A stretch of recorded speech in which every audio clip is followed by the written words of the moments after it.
Hello. So to begin, I will first be demonstrating the teacher look that I was using for this assignment. And I'm going to pretend that to my left, I am interacting with a student, they approach me with a question, and I am giving them my attention. But at the same time, someone right across from me, um, across the room, is starting to misbehave, and I catch it while talking to a student. And so this is how I would give them my teacher look. Okay. I'm talking.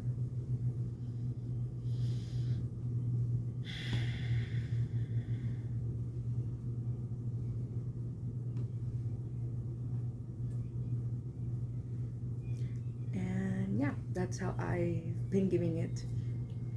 I decided on the slow movement like that, like how I turn my head and then tilt my face, raise my eyebrows a little bit, did the slow blink, that kind of. I hope that conveyed um, exasperation, not really to an extreme extent, but just being in disbelief that they're doing what they're doing when they should know better. And so the first person that I tried it out on was my niece. We were eating dinner, we had spaghetti, and of course, she was wearing a white shirt. And she has this habit of cleaning her mouth on her shirt when we have napkins. And I could just tell that she was going to do it. I think maybe it's because I helped raise her. I've known her all her life. That I just know what she's gonna do before she does it. And so I could tell that she wanted to do just that. But before she could even do it, I looked in her direction and I gave her my look, and she reached across for a napkin and proceeded to use it. And so that was pretty successful. And then the other two times that I tried it on was during my field experience.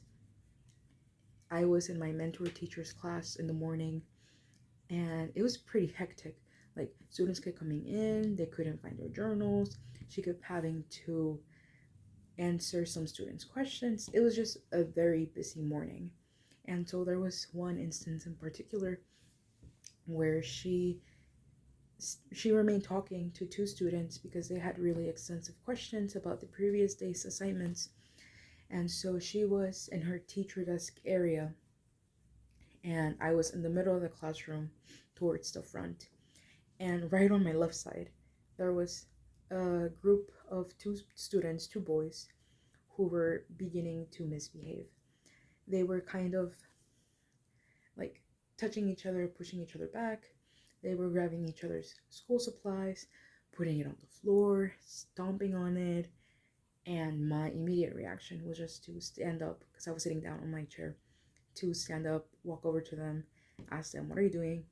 Like, stop, to redirect them verbally.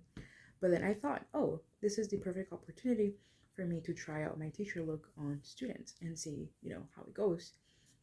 And so that, um, making that choice in that moment really helped me think clearly. Because before this assignment had been introduced, I always kind of panicked about how to redirect students because I don't want to be overbearing or be too mean, kind of cross lines. It's hard to think about what to do in the moment as it happens. But this time I tried out my look on them.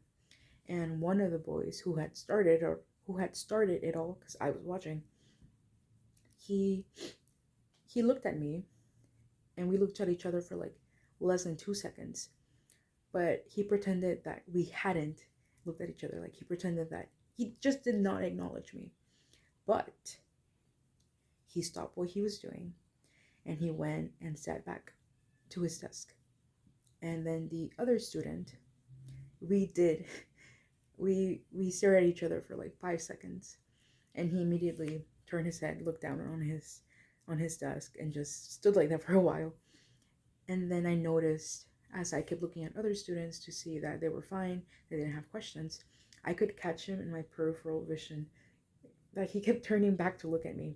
And I think he was just worried that I might have told on him to Miss Pichardo because, it's just that instance where you have a student who regularly acts out, trying to influence a student who most of the time is well behaved.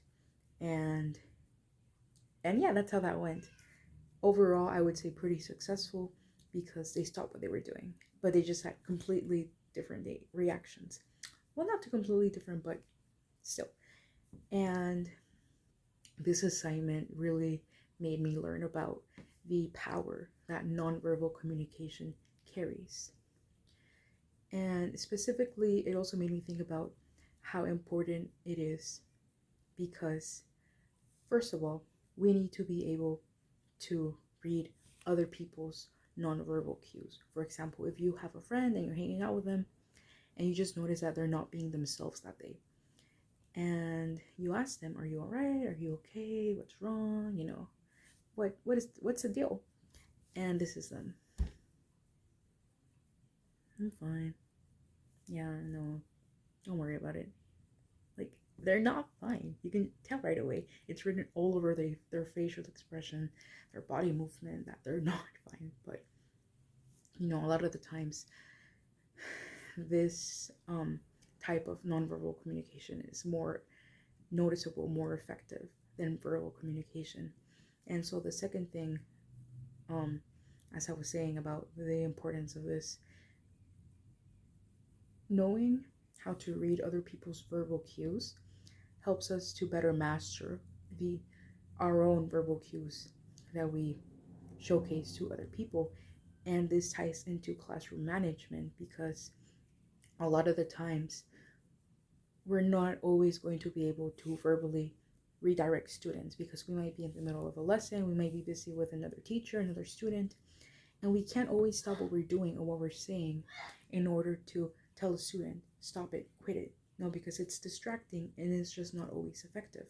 And so instead, just giving them a look, giving them a signal to sit down, that it makes such a big difference. And in an article that I had come across, it was summarizing Dr. Frederick Jones's work. And he touched up on the importance of, not so much the importance, but ways in which you could change your kinds of body movements and gestures and facial expressions to show to students that you're being serious. And before I go into that, he also explained that it's important to always respond to misbehavior instead of reacting to misbehavior, because when you react to it, it means that you automatically say or do something without really thinking about what the response from students will be. So if they talk back to you and you talk back to them, it's not going to help the situation. And so when we take a moment to take a deep breath and remind ourselves to stay cool, it makes a big difference because it also shows students that what they're doing, what they did or what they said, that it did not push our buttons, because as soon as they notice that, a lot of the times they're going to want to keep pushing them even further. And we don't want that because it shows that they're the ones controlling our emotions, our responses, while we should be the ones in control.